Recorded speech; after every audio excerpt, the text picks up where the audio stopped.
la Yesu twakiri na kuamini, sema amina. Amen. Nimebarikiwa sana. Nitaomba uweze kupata nafasi ya kuketi, sogea mbele katika jina la Yesu. Nichukue fursa hii kukukaribisha mtazamaji wangu popote unatazama ukiwa. Karibu sana katika kipindi hiki cha kuelimishwa na neno la Mungu, kikiletwa kwako na mimi Apostle PMC Voice of Fire wa kanisa la Winner Celebration Center hapa Kericho, a fellowship where everybody is somebody. Chukua nafasi hii pia kuweza kushare video hii kwa platform zote zenye unaweza, kuomba ukaweze kushare ili na wewe pia ukaweze kukua baraka kwa wengine katika jina la Yesu. Karibu katika mwezi wa 6. Tunamshukuru Mungu sana kutuweza kutufikisha katikati ya mwaka. Si kawaida, tunasema ni ukarimu Mungu katika jina la Yesu Kristo. Sisi tumeketi chini, unaweza ukaomba na Psalms 124. Daudi alisema kama si Bwana ambaye amekuwa pamoja na sisi, na tuseme sasa, kama si Bwana ambaye amekuwa upande wetu, maadui walipotuvamia. Anaongea a very powerful prayer ya kumtambua. Hiyo prayer ya Daudi, kazi yake kubwa ni ya kutambua Mungu. Bwana asifiwe. Sijui kwa maisha yako kama unapoanza na kipindi cha kuomba maombi ya kutambua kile Mungu amefanya. Ukisoma 124 verses 1 yote utapata ya kwamba Daudi anatambua kazi ambayo Mungu amefanya. Na anaona kabisa, na Daudi anasema kabisa kama Mungu angekuwako. Daudi alisema sisi hatungekuwako. Bwana asifiwe. So si unaweza tu uchukua dakika moja omba na hiyo zaburi. Kufika mwezi wa 6 wapendwa, si kawaida. Si kawaida, si kawaida. Na changamoto na mambo mengi na vita vya kiroho vya kimwili, mambo ni mengi ambayo tunakumbana nayo kwa miezi 6. Tunakumbana na mambo mengi kwa biashara, kwa familia, kwa ndoa, kwa kazi, pesa, wapi, mambo ni mengi. Lakini bado ndio huyu wewe hapa uko na sababu ya kusema kama sio wewe Mungu ambao umekuwa pamoja na mimi, sitafika mahali ambapo nimefika. Ni mengi ambayo nimeyapitia, lakini Bwana umenisaidia. Kile ninatambua kwa sasa ni kwamba Bwana umekuwa upande wangu. Kile ninatambua kwa sasa ni kwamba Bwana umekuwa upande wangu. Ni mkono wako umenisaidia, ni mkono wako umenihifadhi, ni mkono wako umeniweka, ni mkono wako umenipigania, ni mkono wako umenishindania. Baba, ninatambua kazi kuu ambayo umefanya kwa maisha yangu katika miezi hiyo 6. Baba, ninatambua. Baba, tunatambua asubuhi ya leo, na ndio maana tumekuja kusema asante, na ndio maana tumekuja kusema asante, na ndio maana tumekuja kusema asante. Tunatambua kazi ambayo umeifanya, tunatambua kazi ambayo umeifanya, tunatambua kazi ambayo umeifanya. Baba, umefanya makubwa katika maisha yetu. Tunakupa sifa na tunakupa utukufu katika jina la Yesu Kristo. Tunaomba na kuamini, sema amen. Hiyo ni mojawapo ya scriptures ama chapters ambazo huwa zinabariki maisha yangu, na siwezi kosa kutambua hiyo. Siwezi kosa kusoma hiyo scripture kwa maisha yangu, kwa sababu saa zingine vitu vingine vinakutendekea, unabaki umesimama, unaona Mungu kabisa. Bwana Yesu asifiwe. Kwa hivyo niko asubuhi kusema ya kwamba Bwana yuko upande wako. Bwana Yesu asifiwe sana. Na unajua saa zingine, kwa sababu ukisoma hiyo zaburi vizuri, utaangalia na ujiulize ni nini ilifanyika ndio Daudi akatambua Mungu wako upande wake. Wanadamu waliinuka kinyume naye. Kuna vitu anataja hapo. Kuna vitu, mitego, anasema tungekuwa nyama katika vinywa vya maadui zetu. Anataja hizo zote. Hizo ndizo zilisababisha Daudi kuona Mungu amekuwa pamoja na yeye. Saa zingine what you go through huwa inakujaga, ina reveal God in your life. Saa zingine mambo ambayo tunapitia yanakujaga, yanadhihirisha Mungu, yanatuonyesha Mungu ndani ya maisha yetu. Amen. Amen. Bwana Yesu asifiwe. So kuna vitu vingine ukishapitia ndio unasema na Mungu wako. Na Mungu wako. Kuna vitu yanaweza kukupata yakakufinya kwa kona kabisa, ukatokelezea ukasema na yenyewe Mungu wako na mimi. Bwana asifiwe. That's why unaona tu wa Kristo lakini bado kuna vitu tunapitia. Zingine zinakujaga kufunua Mungu ndani yako. Kuna mtu alilala kwa kitanda cha magonjwa. Hapo ndiye alionea Mungu. Haleluya. Kama huyu mhubiri anahubiri mambo na imani sana, sijui ni Kenneth Hagin ambaye aliaga. Yeye nafikiri alipatikania na Mungu na kansa na kumaini kansa kwa kitanda. Bwana Yesu asifiwe. Hapo ndiye aliona, hapo ndiye Mungu alimtokezea. So saa zingine what we go through inakujaga ina reveal Christ in you. Bwana Yesu asifiwe. Kama hawangemfanyia Kristo vile walimfanyia mpaka wamweke kwa msalaba, hawangemuona, hawangejua ni mwana wa Mungu. But hiyo yote walimfanyia, walienda wakisema na kumbe alikuwa mwana wa Mungu. So saa zingine ni ile unahitaji kukua sensitive kuelewa Kenya unapitia, because kuna mawili tunapitia. Bwana Yesu asifiwe. Kuna mawili tunapitia ambayo ni ya kiungu, but si mazuri, but ni ya kiungu, na kuna yale ni mabaya ya kishetani. Ya kiungu inakujaga inaonyesha Mungu ndani ya maisha yako. Bwana Yesu asifiwe. Amen. Basi tuko katika mwezi wa maombi katika jina la Yesu Kristo, na mwezi huu niko hapa kukuhimiza. Tunaomba kama kanisa na ninakuhimiza uombe kama binafsi. Bwana Yesu asifiwe. Uombe pia maombi ya kibinafsi, sababu ni hii. Alafu tuende kwa scripture yetu ya siku ya leo. Hizi ndizo zikutie moyo. Matendo ya Mitume 23, Acts of the Apostle 23 verses number 11. Usiku ule Bwana akasimama karibu naye, akasema, uwe na moyo mkuu. Uwe na nini? Uwe na moyo mkuu. Nafikiri kuna siku nitatenga ya kuweza kufunza rasmi hiyo neno ambao Kristo anamwambia Paulo. Anamwambia uwe na moyo mkuu, lakini aseme nitakufanya uwe na moyo mkuu. Bwana Yesu asifiwe sana. Hiyo ni kumaanisha kwamba kuna maeneo mengine unafeli kwa sababu unapaswa kukua vile unapaswa kukua. Kuna vile tunapaswa kukua, na mara nyingi Kristo akija anakukumbusha tafadhali kuwa na moyo mkuu. Amen. Kwa sababu ambayo nakuambia kuwa na moyo mkuu, sababu ni hizi. Kwa sababu kama vile ulivyonishuhudia habari zangu Yerusalemu, imekupasa pia kunishuhudia vivyo hivyo kule Roma niko. Kulipopambauka Kiswahili sanifu, Wayahudi wakafanya mapatano. Hii ni makubaliano, hii ni testament, hii ni covenant. Wakafanya mapatano, alafu wakajifunga kwa kiapo. Hawakujifunga, walijifunga kwa kiapo. Bwana Yesu asifiwe. Wakajifunga kwa kiapo kwamba hatutakula wala hatutakunywa mpaka Paulo tumuoe. Amen. Kwangu unajua ninaona nini? Hawa watu walikuwa na ufunuo. Na ndio maana tukaambiwa tukue werevu kama malaika. Tuliambiwa tukue werevu kama watoto wa nani? Amen. Kwa sababu kuna werevu walionao. Bwana Yesu asifiwe. Na hawa watu kando na kupanga kile ambacho si kizuri kinyume na Injili, kuna werevu walikuwa nayo. Number 1, hawa watu walitambua nguvu ya kufunga.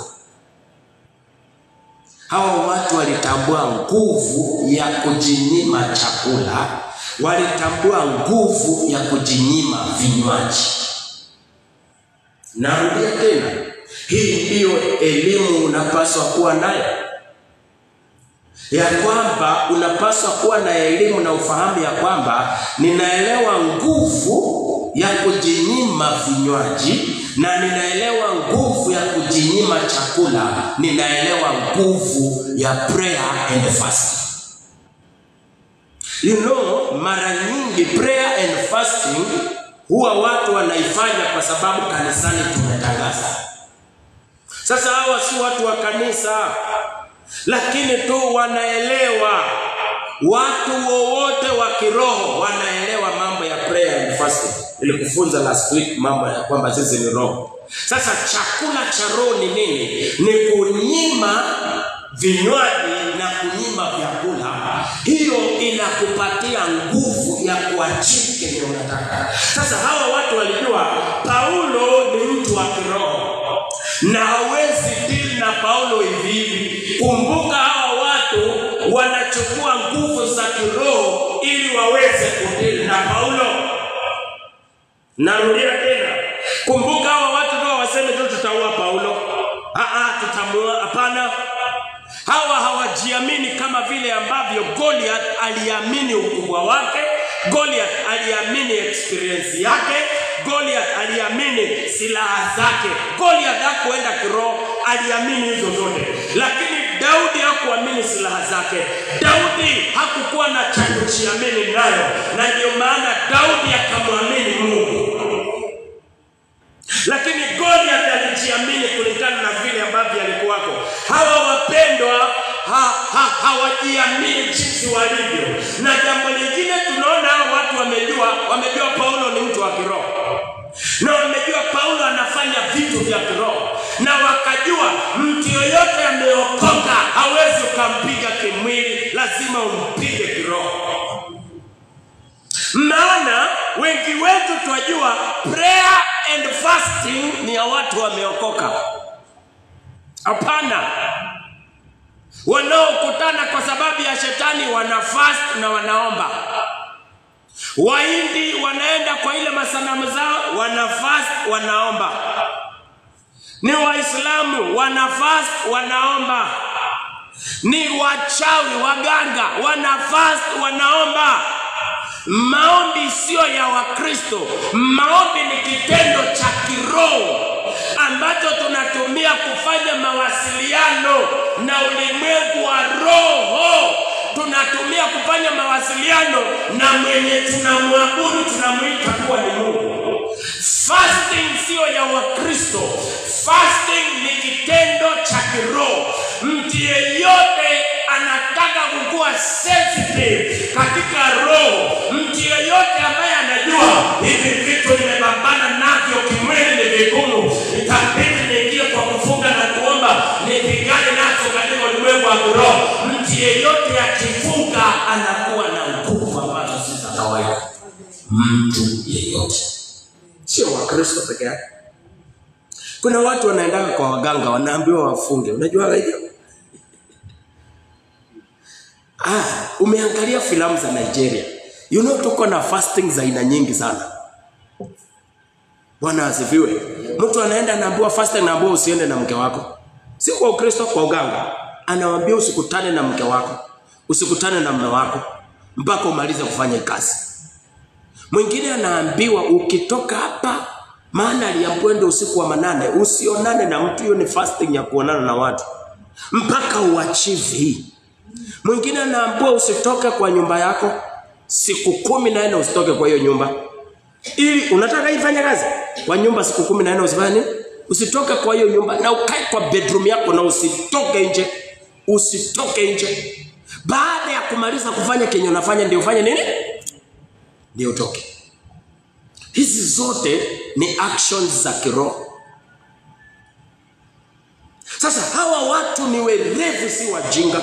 Wamejua jinsi ya kudili. Wacha nisiseme Paulo ni mhubiri. Wamejua jinsi ya kudili na mtu yote ameokoka. Usidili na yeye hivi hivi. Deal na yeye kiroho. Sasa wapendwa, nataka nikuulize, ni wangapi wanaendaka kuinuka kinyume na wewe? Hawakuji physically, wanakuchapanga na fasting. Ni wangapi wanakuchapanga na fasting? Bwana Yesu asifiwe. Haleluya. Niliona filamu moja, nitakuomba uende uiangalie, inaitwa Ajofia ya Nigeria. Inafunza vitu mzuri sana. Mzee alishika kijiji mzima kwa kabox kamoja. Wakati hiyo box ilifunguliwa, ni vifuli ilikuwa inatolewa ndani. Nini? Vifuli. Maana mtu anaweza kuchukua picha yako akaitoboa akaifunga na kufuli. Hiyo ni ishara ya kimwili, lakini katika ulimwengu wa kiroho ana exercise kenye ameamini juu yako. Ni mara ngapi wanainuka kinyume na biashara yako lakini wamejinyima chakula? Ni mara ngapi wanapigana na wewe na hawapigani na wewe kafukafu? Wanapigana na wewe kwa sababu wao wanajinyima. Na that's why nilikwambia kumaliza Mungiki ni ngumu. Hauwezi maliza Mungiki. Hauwezi maliza Al-Shabaab. Hauwezi maliza, kwa sababu hizi si vikundi vya kimwili, hivi ni vikundi vya kiroho. Mungiki wanabatiza watu, ubatizo sio ya kimwili, ni ya kiroho, iko na maana. Mungiki kuna vitu wanakupitishia, kuna vitu wanakufunza mpaka wakubadilishe, wakutoe kenye unajua, wakuwekee Mungiki ndani yao. Mungiki si kama utu tukundi tudogo twa vijana wanatokezeaga wanaanza kukatakata watu, wanatokezeaga wanaanza kupiga watu, alafu OCS anaamua kudili nao na anavaa nini? Anamalizana nayo. Mungiki haiwezi isha. Al-Shabaab haiwezi isha. Kwa sababu hauingii tu kwa hizo vikundi, kuna vitu unafanyishwa, kuna vitu unapitishwa.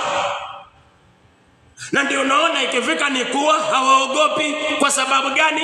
Wameenda level zaidi ya manadamu wa kawaida. Bwana asifiwe. Bwana asifiwe. Hizi zote ni nini? Nguvu ya kujinyima. Hawa watu wakaelewa nguvu ya kujinyima. Wakajua Paulo hatutadili na yeye kafukafu. Itabidi tujinyime kukula na itabidi tujinyime kukunywa. Na wakaweka kuwa mkataba. Najua sasa hiyo inamaanisha nini? Hao watu walikufa kwa sababu kulingana na Biblia hawakumuua Paulo.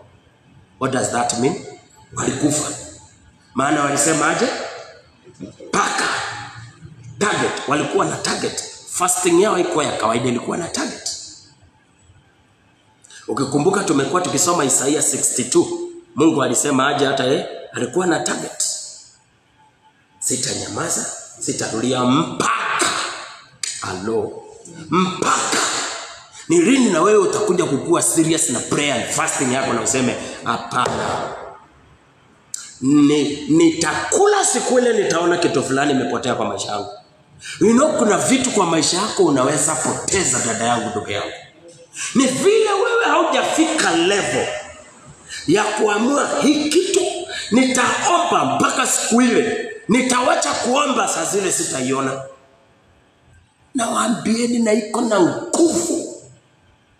Na ndio maana nikasema mwezi huu wa 6 katika jina la Yesu tunataka mwezi wa 7, because nambari ya 7 ni prophetic. Tunataka kabisa ikiingia mwezi wa 7, mimi ninaomba safari ya mapumziko uanze kwa maisha yako. Nisikilize, safari ya mapumziko uanze kwa maisha yako. Na namba 2, baadhi ya vitu ukuwe na kupumzika. Upumzike vitu vingi. Sio kupumzika kwa kuchoka kwa miili yetu. Miili yetu haina shida. Lakini katika ulimwengu wa kimawazo hatuna pumziko. We don't have rest. Na nilikuambia mpaka uachieve ndio utarest. Mpaka umalize ndio utarest. Kama hautamaliza hautawahi rest. Na shetani hapigani na wewe usikuwe na rest. Shetani anapambana usimalize. Maana anajua usipomaliza kujenga hiyo nyumba hautapumzika. Sasa shetani hapigani na wewe usikuwe na rest. Anapigana na vitu ambavyo vinaleta rest kwa maisha yako. Anapigana na vitu ambavyo vinaleta mapumziko kwa maisha yako. Kuna watu wanauliza, ni lini nitapumzika kukunywa madawa? Ni lini nitapumzika madeni? Ni lini nitapumzika kwenda hospitali kumuona daktari? Ni lini nitapumzika hii? Utapumzika siku ile utamaliza kujenga nyumba ya afya, na inawezekana katika jina la Yesu.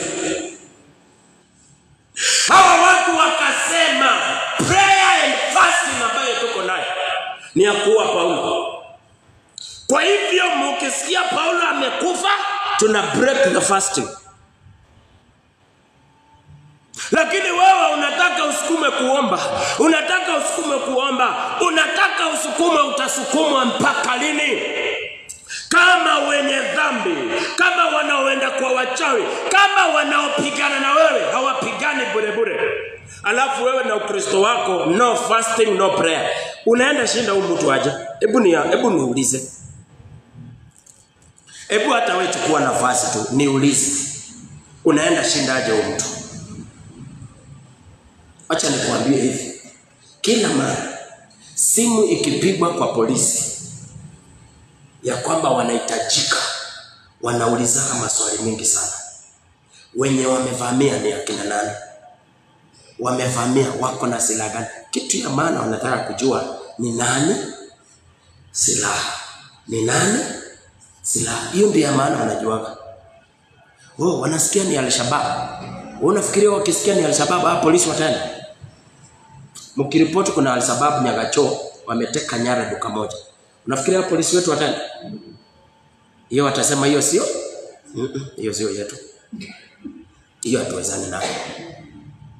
So polisi anatakaga, serikali inataka ijue ni nani ako na silaha gani, ndio watu wenye wana silaha kama yake wamuende.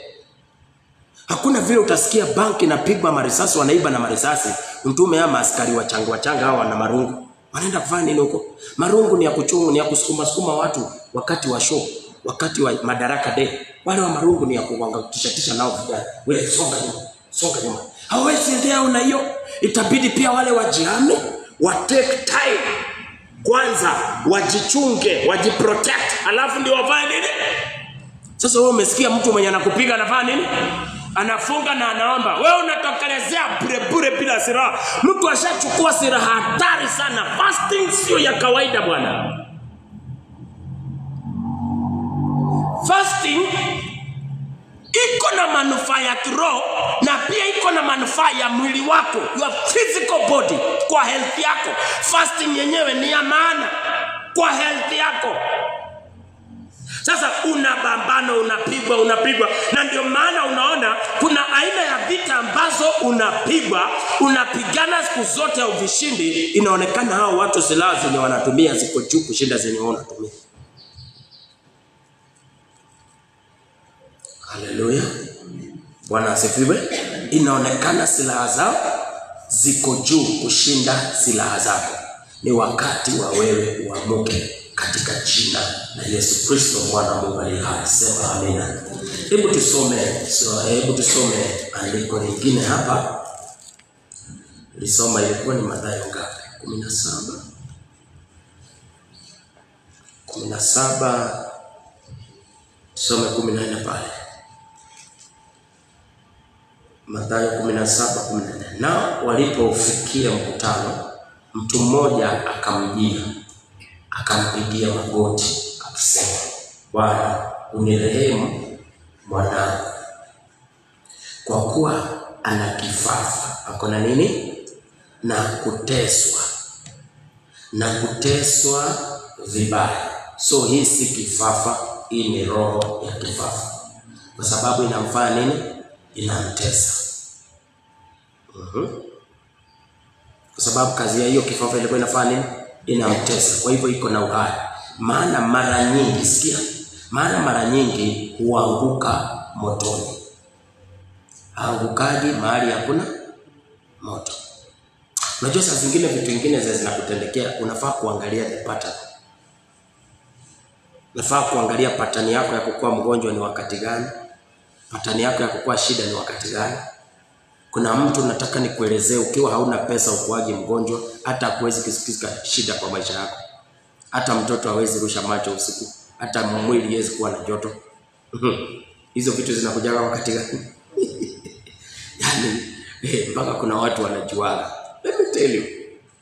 Pastor, unaona hivi vile nyumba yako imeanza kuwa na shida, watoto wameanza kuwa wagonjwa, kuna pesa imekuja. Kuna mtu aliniahidi pesa yangu atanipatia. Sasa hizi maroho tayari zishajua. So ukiona watoto wameanza kuwa wagonjwa, kesho pastor nitashika pesa mingi. Na hiyo pesa yote nikishika Ni vizuri kujua pattern. Kwa sababu inasema ya kwamba humwangusha wapi? Motoni. Lakini mahali hakuna moto, huyu jamaa hawezi anguka. Au jamaa hata hiyo kifafa hata ifanye chochote. Lakini bora kuwe na moto karibu. Zinaanza kufanya zimuangushe. Zimuangushe wapi? Hawezi anguka karibu na moto, anaangukia moto. Maana huwa si kuanguka, huwa zinamuangusha. Maana huwa zinangojea mahali kuna moto ndio zinamuangusha. Ni vizuri ujifunze kuangalia vile vitu inatendeka kwa maisha yako, na huwa inatendeka wakati gani. Ni wakati gani ndio vitu utendeka. Hapana tu nyamaza, hapana nyamaza. Angalia vizuri, maana huyu karibu na moto ndio mambo inamtendekeaga. Ukikaa mbali na moto hakuna shida yako nayo. Ni vizuri ujue pattern ya vile vitu utendeka kwa maisha yako. Utendeka wakati gani na utendeka wapi, katika jina la Yesu. Maandiko yanasema kwa kuwa ana kifafa na huteswa vibaya. Maana mara nyingi humwangusha motoni, na mara nyingi maji, mali pawili tu. Maana kwa moto ataungua, na kwa maji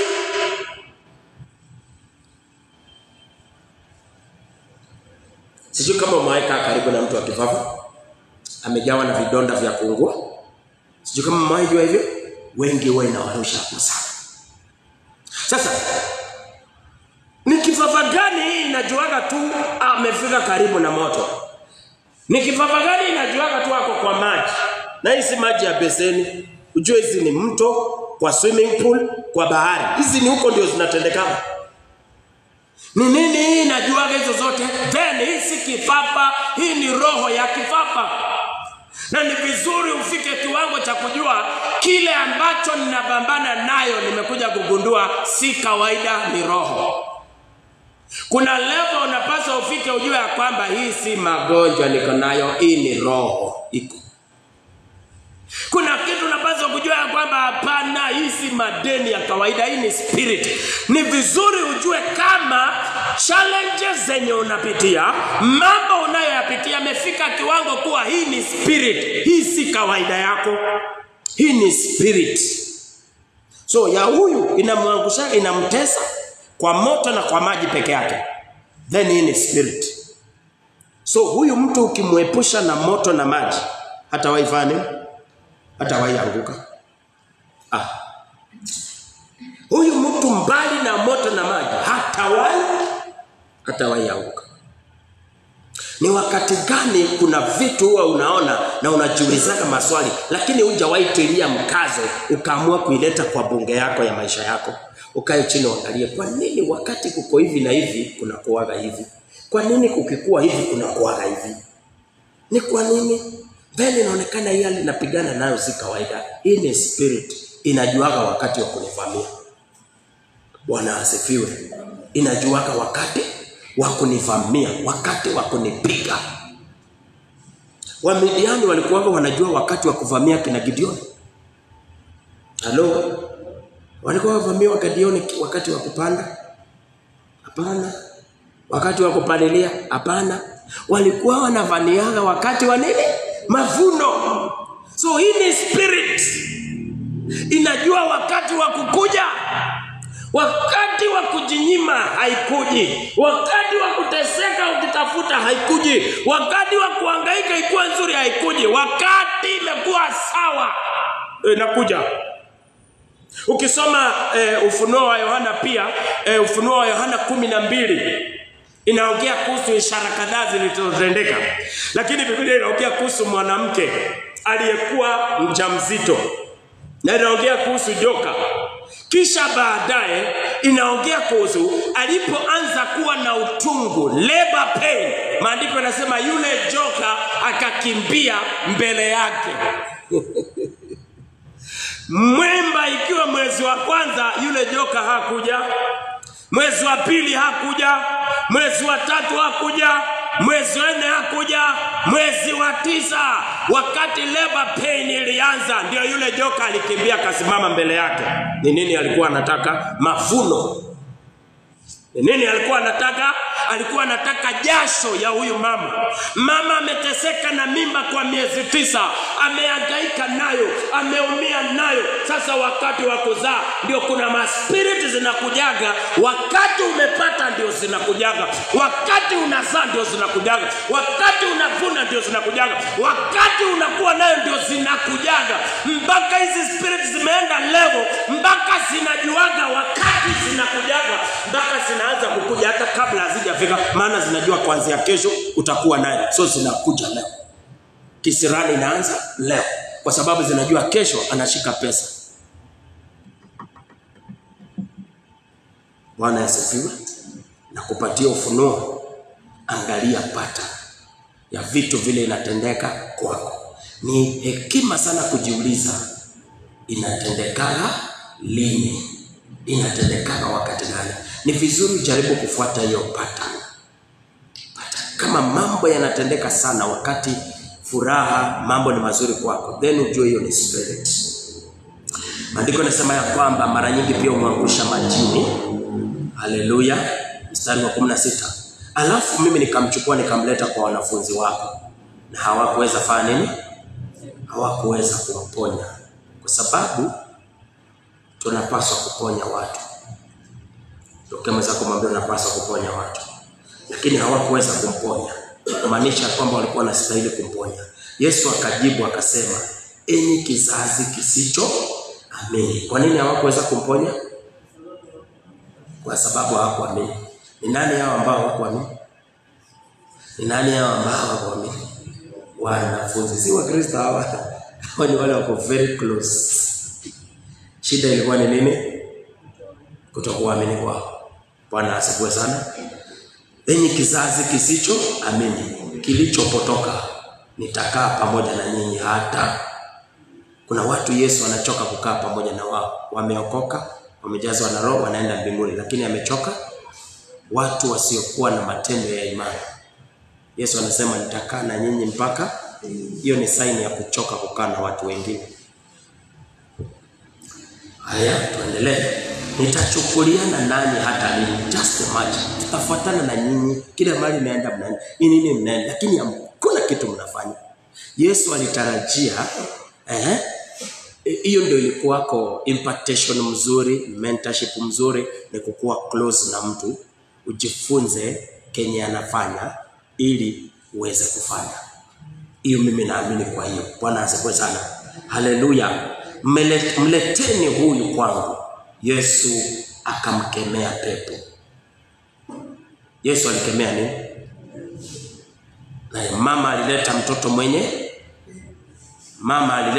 mwenye mtoto alikuwa na nini? Mtoto alikuwa na nini? Kifafa. Lakini Yesu akakemea nini? Pepo. Kwa hivyo ile ilikuwa ni nini? Pepo ya kifafa. Yesu akasema mlete, akamkemea pepo, naye akamtoka yule kijana, akapona tangu saa ile. Sasa pastor, hii inamaanisha nini? Unaweza ukaadress madeni kwa namna hii, roho ama pepo ya madeni. Mara nyingi unadeal nao kwa madeni. Unajua madeni si mbaya? Unajua kukuwa na deni si mbaya? Unajua deni si mbaya? Deni si mbaya. Lakini pepo ya madeni hiyo ni mbaya. Sasa yenye inabidi unachukua hapa, unalipa hapa. Unachukua hapa, huyu akikusumbua unapea huyu. Kumbuka unaendelea ku create ka interest pale. Ule bado atakudai pesa ya juu, unatabai pesa ya juu. So the more unachukua hapa, ukilipa hapa, unakopa hapa, unalipa pale, unakopa hapa, unalipa ule. Kumbuka bado kuna katoto unaendelea kuzaga kangine. Kwa sababu ile yenye ulikopa 5,000 utarudisha na 1,000. Ndio umepunguza ule. Umepunguzia ile 5,000 alikuwa anakudai. Lakini kumbuka kwa madeni yako kuna kitu imeongezeka. Kuna 1,000 imeongezeka. Kukopa hapa ulipe pale, hakuna deni umesuluhisha. Ni nini unafanya? Tutasema uko kwa roundabout. Uko busy, maana unakopa na unalipa. Si unalipa? Na kuna mtu anakuambia asante kwa kulipa deni lako. Lakini bado hujatoka wapi? Kwa roundabout, bado tu unazunguka pale. The more unaendelea kukopa kulipa, ndio the more ujue unaongezeka deni. Sasa madeni tunapaswa kukuwa na uwezo ya kucontrol madeni. Tunapaswa kukuwa na uwezo wa kucontrol nini? Madeni. Lakini ikienda zaidi, sasa inakucontrol mpaka imefika level unafanyia madeni kazi. Ukipata pesa au furahi, maana utalipa nini? Deni. Unachukua mwaka mzima ni madeni unalipa. Basi kuja uaddress pepo ya madeni. Kuna magonjwa mengine itabidi usiseme kwa jina la Yesu magonjwa toka. Itabidi useme aje? Pepo ya magonjwa. Zingine itabidi useme pepo ya kisirani. Nyingine itabidi useme pepo ama roho ya ajali. Vitu zingine ni pepo. Na kama ni pepo, deal kwa majina yao rasmi. Pepo, roho. Bwana asifiwe, na yule mpendwa atakuwa sawa. Mstari wa 19 kuna kitu tunachukua hapa alafu tumalize. Kisha wale wanafunzi wakamwendea Yesu kwa faragha wakasema, mbona sisi hatukuweza kutoa? Hapa mimi naona wako na hekima. Pale kuna upumbavu wako nayo, lakini hapa wana hekima. Kwa sababu tulipaswa kutoa, kwa nini hatutoa? Unafika level ya kujiulizana haya maswali. Haya ni maswali ya maana sana. Niko na uwezo ya kufanya jambo, kwa nini sijafanya? Unafika hiyo level? Niko na uwezo ya kufanya jambo fulani, kwa nini sijafanya? Nafikiri hiyo ni hekima. Na watu, kwa nini hatukuweza kutoa pepo? Mbona hatukutoa pepo? Yesu akawaambia, kwa sababu ya upungufu wa nini? Wa imani. So endeni mshughulikie nini? Imani yenu. Kuna upungufu wa imani. Na imani inakuja kwa njia gani? So ni nini walikuwa wamepungua? Kusoma neno, kusikiliza neno. Shida ilikuwa. Sasa hawa watu wanafaa wakae kwa class. Hawa watu wanafaa wasome Biblia. Hawa watu wanafaa wasikilize injili sana. Imani yao ifanye iongezeke. Bwana Yesu asifiwe. Kwa sababu ya upungufu wa imani yenu. Kwa maana amin nawaambia, mkiwa na imani kiasi cha punje ya haradali, mtauambia mlima huu, ondoka hapa uende kule, nao utafanya nini? Utaondoka, wala halitakuwa neno lisilowezekana kwenu. Hii tutakuja chunguza. Tunafaa kuongea kuhusu. Tunafaa kuchunguza hii. Umewahi angalia hiyo neno kwa seriousness? Hebu angalia Yesu akasema aje? Wala hakutakuwako na neno lisilowezekana kwenu. Hiyo neno sio kawaida. Sasa powerful word. Wala hakutakuwa na neno lisilowezekana wapi? Na sisi watu tunasemaje? Katika jina la Yesu mambo yote yanawezekana. Unajua kuna mambo unajua pia kwetu unawezekana. Usiwe na jambo lolote lisilowezekana. Haya, mstari ambao tunautaka ni mstari wa 21. Lakini kando na vitu zote aliyoongea, upungufu wa nini? Wa imani, kuwa na imani kama punje la haradali, hayo yote akaongezea neno moja, akasema lakini namna hii ni gani? Namna hii kijana wa kifafa, pepo ya kifafa. Kwa sababu hiyo ndio issue iko. Hiyo ndio iko. So akaongea yote akawaencourage, lakini akasema namna hii ya kifafa. Za namna hii haitoki kwa kuomba peke yake. Bwana Yesu asifiwe. Inatoka kwa kuomba na kwa kufunga. Je, unaweza chukua hilo jambo ukajua ya kwamba kuna vitu kwa maisha yako haitatolewa kwa maombi peke yake. Itabidi uongeze kufunga. Kila mara ukiombea jambo, ukiona limekataa kutoka, inakuambia nini? Ongeza kufunga. Kila siku nitakuambia fanya hivi. Kila mara unapodeal na jambo kwa maombi, lisipoenda through, leta nalo. Simama kwa maandiko na useme ilisemekana kama hii haitatoka kwa kuomba peke yake, ila kwa kufunga na kuomba. Ndio maana nafunga. Sasa kwa nini wewe ufungi? Ndio maana wiki mwezi huu tunafunga na kuomba, kwa sababu tunasema kuna vitu zingine tumeombea sana, kuna vitu vingine tumeombea sana lakini hazijatoka. Ndio maana tunafanya nini? Tunaongeza kufunga sasa.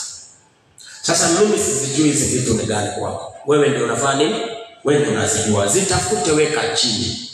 Amini mwezi huu tudili nazo, alafu amini mwezi wa Julai uwe ni mwezi wa rest. Kukuwe na mapumziko ya vitu vingine. Unajua, wacha nikuambie, until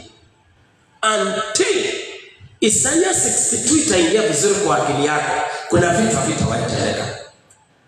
Until utaamua tu kwa vitu vingine useme hii imekuwa too much, wacha nipatie concentration yako mzuri na hii kitu deal nayo. Maana mara nyingi vitu vingine tuna deal nayo, ikitusumbua tunawachana nayo. Na haujawahi jua kuachana nayo sio kuiondoa. Ni wewe umewachana nayo, lakini hiyo haijaachana na wewe. Mimi nimechoka na hiyo hali. Mimi nimeachana nayo, ni sawa. Lakini wewe unajiuliza kama hiyo imewachana na wewe. Kati ya wewe na hiyo ni nani alikujia mwingine? Wapendwa, hatuendei shida zinatukujia. Hatuendei matatizo zinatukujia. Ni hizo zinatutafuta. Mungu akamuuliza shetani, umetoka wapi? Akasema nimetoka kuzunguka. Mimi ndio nimetoka kwenda kuwatafuta. Maana shetani anaguruma kama simba akitafuta watu. Hatutafuti mabaya yanatutafuta. Hatutafuti mabaya yanatutafuta. Hatutafuti maisha mabaya yanatutafuta. Sasa wewe kusema hii maisha unawachana nayo, unaignore, unawachana kushughulikia hiyo. Nani alikuambia kuachana nayo inamaanisha pia hiyo imewachana na wewe? Hiyo ndio ilikuja, sio wewe ulikuja. Kwa hivyo vitu vingine lazima usimame na useme nitapatia hii jambo concentration ya prayer and fasting. Hiki kitu nitaideal nayo. Sasa zingine kwa maisha yako, fika kiwango na kusema hii wiki nachukua kitu fulani. Hii wiki hakuna kitu kingine nitaombea. Hii wiki nataka kudili na magonjwa kwa nyumba yangu. Nimechoka, ni mume wangu mgonjwa, ni mimi mgonjwa, ni watoto mgonjwa, ni wewe mgonjwa, ni wewe mgonjwa. Mwezi ikiisha karibu 20,000 imeenda kwa magonjwa. Wakati ule utasimama utasema sifanyi kazi magonjwa, nimechoka. Na uamue hii wiki ninataka kushughulikia magonjwa kwa nyumba yangu. Hakuna kitu kingine nitashughulikia hii wiki. Trend ya maisha yangu hii wiki ni magonjwa kwa nyumba yangu. Na useme hii wiki najinyima starehe. Halo. Hii wiki najinyima starehe. Hii wiki sitakula. Hii wiki sitakunywa. Kwa nini niendelee kukula? Kwa nini niendelee kukunywa?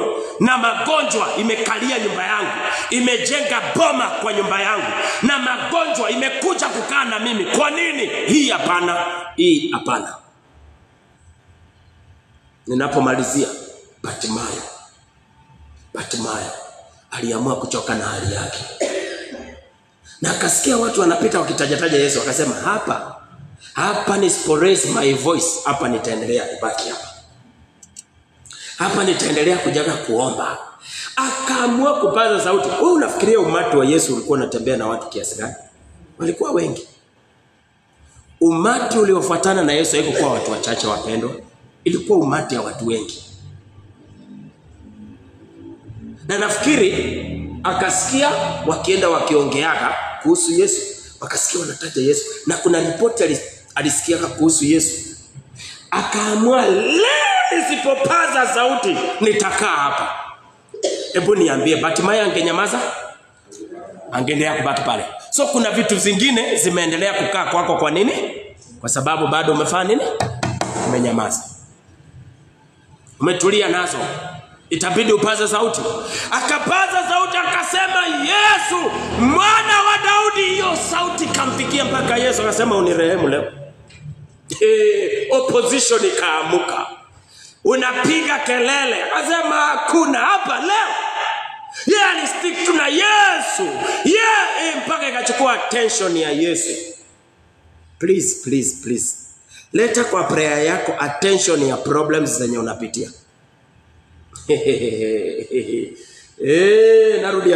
Narudia tena. Itabidi uitane kwa prayer and fasting. Hizi vitu zingine zimekaa sana. Na jamaa akafanya nini? Yesu akamuuliza ulikuwa unataka aje? Kwani Yesu si alikuja vipofu wafanye nini? Kwani Yesu hakuona ni kipofu? Unajua Yesu alijua Bartimayo kabla ya Bartimayo kumjua. Because Yesu anajua kila kitu. Lakini saa zingine kuna shida zingine tuko nazo, pia Yesu hawezi kukuponya direct. Kwa sababu pia wengine pia mnafurahia kukaa na shida zingine.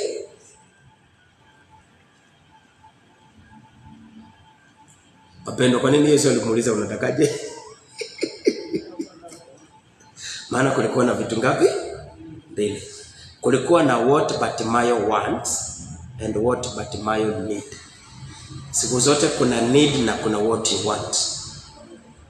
That's why Yesu atafanya bidii kushughulika na wewe. Bartimayo alikuwa anataka nini na Bartimayo alikuwa anahitaji nini? Want, need. Need ni hitaji. Want, kutaka. Bartimayo alikuwa anataka nini? Alikuwa anataka nini? Want, need. Alikuwa anataka nini? Alikuwa anataka pesa. Kipofu anataka nini? Pesa. Lakini need yake ilikuwa nini? Kuona. Unakumbuka ule kiwete at the beautiful gate? Alikuwa anataka nini? Lakini alikuwa anahitaji nini? Petero alimpatia nini? Kenya alikuwa anahitaji.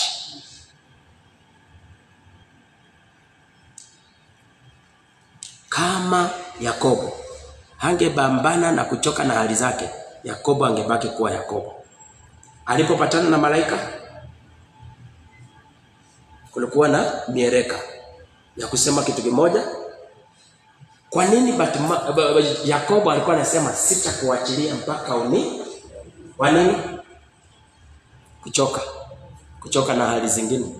Kuchoka na vitu zingine. Kuchoka na maisha mengine. Ndiye alisema unene, sikuachilia mpaka unibariki. Ni kwa sababu alikuwa amefika kiwango ya kuchoka na hii hali. Na akachukua hali yake alipogundua ni malaika, akaenda naye. Akasema hii hali siwezi endelea nayo. Wapendwa, kuna viwango inafika. Wewe mwenyewe Mungu anataka kuona kuchoka kwako. There are things Mungu tu randomly hata deal nazo kwa maisha yako. Uongo. Atakuuliza na wewe pia unataka nini? Maana sijui ni nini unataka. So Bartimayo angesema nataka pesa, angepewa pesa, lakini kesho angeamkia pale. Simama kwa ndugu yako. Leo nimekuwa na kuhimiza zaidi na kukutia moyo, kukumotivate. You need to pray and fast. Unahitaji kuombea vitu vingine na kuifungia.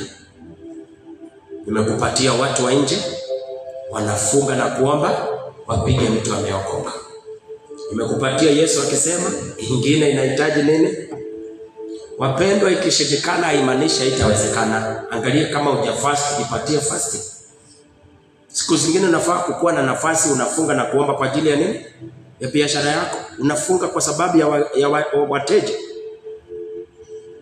Unafunga kwa sababu ya faida. Biashara yako ifanye faida.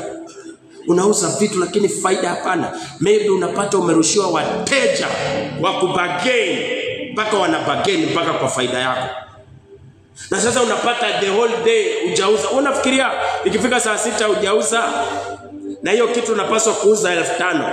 Mtu akuja na 1400. Unafikiria utawacha? Unajua wateja wanaweza kuja masaa ingine ukaamua kuuza hasara. Sababu unaona tu wenye wanakuja ni wa 45. Na hii kitu yenyewe nikiuza 45 nimerudisha kazi ya pesa ya kazi hakuna kidogo. Lakini tena unasema kazi asubuhi sijauza, afadhali hata nichukue hii. Unafikiria ukirushiwa wateja wa aina hiyo? Ama unafikiria ni kawaida? Unaweza rushiwa wateja wa kukuja kukurudishia pesa yako ya kazi. na ukapata kuanzia asubuhi mpaka jioni unauza sana, lakini yote ni pesa ya kazi unarudisha. Kama ni pesa ya kazi unarudisha, hakuna biashara umefanya. Pesa ya kazi huwa tunarudisha baada ya kurudisha faida ya ile vitu. Ndio. Baada ya kurudisha nini faida? Vitu yenye imebaki tunaweza rudisha na pesa ya kazi. Lakini bado hata hujarudisha pesa ya kazi, bado hujapata faida, unarudisha pesa ya kazi. Kwa nini? Unapaswa uangalie pia pattern ya wateja ambayo wanaachiliwa kukuja kwako. Unaweza achiliwa pattern ya wateja wa kununua lakini wakusema nitalipa.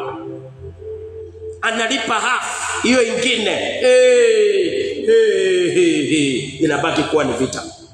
Na unashangaa kwa siku wateja karibu 3-5 wanakuja na wanalipa half. Wanasema acha tu nikulipie, nikupatie wiki ijayo nita clear. Paka unashangaa hivyo. Lazima muangalie pattern ya attacks ambayo inaletwa kwenye. Because kama ni spirit, the same pattern itakuja. Kwa nini ule mama ametoka Litein anataka kulipa half, aende naye atalipa next week? Ule mwingine ametoka Kapsoi anataka alipe half, next week alete nyingine. Ule mwingine ametoka Brook, hapana, ni spirit. Hii ni spirit. Imerelease hiyo energy kwa mateja wako, ndio wanakuja na kitu same. Na wewe ukae chini ujiulize, na hao watu si mmoja, kwa nini wanasema kitu? Hiyo ikwambie ni spirit imeniunganishia wateja wa aina hii, na uchukue nafasi ya kudeal nayo. Ninakuombea neema ya kufunga. Ninakuombea neema ya kujinyima. Ninakuombea vitu vingine utasimama na useme sitakunywa na sitakula mpaka biashara yako ibadilike. Sitakunywa na sitakula. Hii mwezi lazima maisha yako ibadilike. Lazima vitu vyangu viachiliwe kwa jina la Yesu. Asante Mungu kwa neno lako. Tunalipokea kwa jina la Yesu. Tunaomba na kuamini. Sema amina. Patia Bwana Yesu makofi mazuri. Sema umebarikiwa sana mpaka hapo. Katika jina la Yesu. Tumeshukuru pia kwa pamoja na wewe. Asante kwa kuchagua kutazama siku ya leo. Natumai umebarikiwa na pia kuna kitu umejifunza. Naomba ukaweze kushare video hii ili pia nao ukaweze kuwa baraka kwa wengine. Naitwa Apostle Simiu. Mungu akubariki. Tuonane tena na kesho masaa kama haya. Siku njema. Amen.